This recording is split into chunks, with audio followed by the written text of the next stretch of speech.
Hello everyone. The clip you're about to hear is from an exclusive Patreon episode of Horror Queers. If you'd like to hear the full episode, just visit patreon.com/horrorqueers and subscribe today. Now, because we use some real fucking naughty language, we are considered an explicit podcast and thus will not show up in Patreon search engine. So you have to use the link, or if you're tech savvy, just Google Horror Queers Patreon and we'll pop right up. Subscribing at the $5 level will get you 2 full-length bonus episodes on new horror films, 2 minisodes, and a newsletter each month. Don't have $5? That's okay. We also have a $3 level that will get you the monthly newsletter and 2 minisodes each month. And without further ado, here is your exclusive Patreon clip.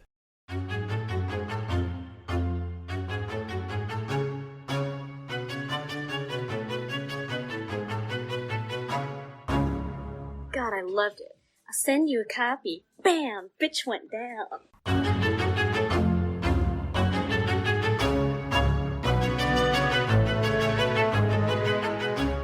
You give us that movie. You give us her fucking at her house watching the news with this sad, dippy coworker of hers. That's your movie. But no. It's not sensational enough, right? Nobody wants to watch that movie. I want sexy Ted Bundy. I wonder if there is an original version of this script that is closer to the book, but the second they got Efron, they did a redraft, a rewrite of it. It's hard to say. He's an executive producer on this film, so I don't know he's how probably, much of this... Yeah. I'm sure he looked at this and said, you know what? This is the final stake in my fucking Disney caricature. Like, I'm not a nice guy. I can do serious meaty roles. I actually wouldn't be surprised if he ends up with some kind of Golden Globe nomination or something. Like, he's not going to get something serious, but... Sorry. That came out wrong. No.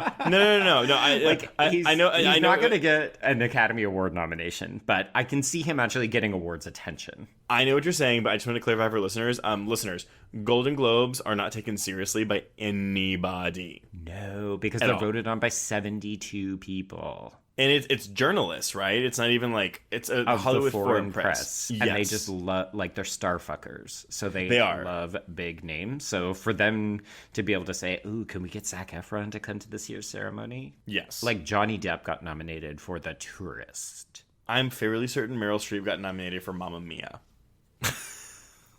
I mean, they have a category for musical comedy, so it kind of makes sense. I mean, there's so few musicals that get released in a given year. But you're not going to give Meryl Streep an award for Mamma Mia? Like, come on. Trace, that's singing. That's singing alone. The effort to try to muddle through those ABBA songs. Oh, I have to look that up to make sure I'm right, though. I think you are correct. I think I am, too. The question is, did Cher get one for her supporting nod in Mamma Mia 2? She did not. Here we go again. Electric Boogaloo. She did not. Fuck yeah. Mamma Mia was nominated for Best Motion Picture Musical or Comedy, and Meryl Streep was nominated for Best Actress Musical or Comedy for the Golden Globes. And what about Amanda Seyfried? Seyfried. Yes, that too. She was nominated for an MTV Movie Award for Best Breakthrough Female Performance. See, so Zac Efron could get nominated for an MTV Best Charismatic Villain Award. I do just want to point out, though, that Breakthrough Female Performance, like, that was 2009. Like, she was in Mean Girls in 2004. Oh, yeah. These award shows are tremendously late to the game. The worst are the Grammys, where they're like, breakout star or like, you know, new person. You're like, that person's released 12 albums. Oh my god. Neither one of us would know this because we're not music people. Yeah, I don't know. But also, tangent number 4? 5? Sorry. Ooh, an accent cue. I know. No. So I know we're all over the place with this episode because it's just like, what the fuck do you talk about with this movie? There's like just like not a lot here to grab onto.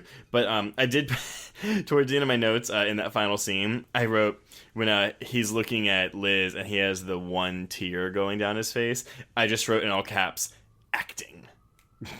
Single tear. Nailed it. Like, you know, that's what he was thinking. He was like, come on, Zach, do it, get it out. Oh, acting. Yeah. This for sure is going to win me an MTV Music Video Award. No, Movie Award. That too.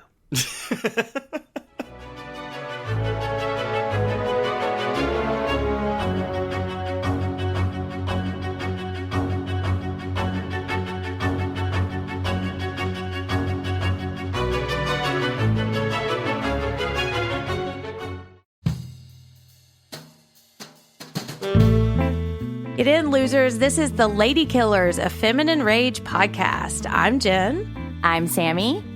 I'm Rocco. And I'm May. Our podcast is a tribute to the female-identifying killers in horror and more. Each episode will feature us, your Supreme Court of female murderers, discussing our favorite lady killers, from your Julias and Jennifers to your Carries and Christines. We'll tell her story, decide if it's good for her horror, and answer the most important question of all. Would we die for her? Join us on Thursdays as we pull on our sweaters, snatch our ice picks, sharpen our scissors, and honor the lady killers who live on the silver screen. No boys were harmed in the making of this podcast. Yet.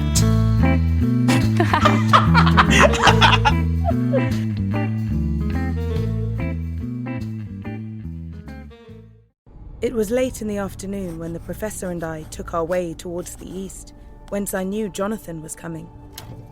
Jonathan Harker has asked me to note this, as he says he is hardly equal to the task, and he wants an exact record kept. Dear Madam Mina, I have read your husband's so wonderful diary. Strange and terrible as it is true. I will pledge my life on it. God preserve my sanity, for to this I am reduced. Safety and the assurance of safety are things of the past.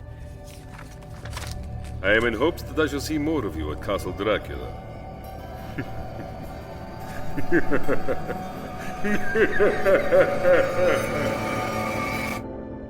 Listen to Regarding Dracula wherever you listen to podcasts, or find us online at bloody.fm.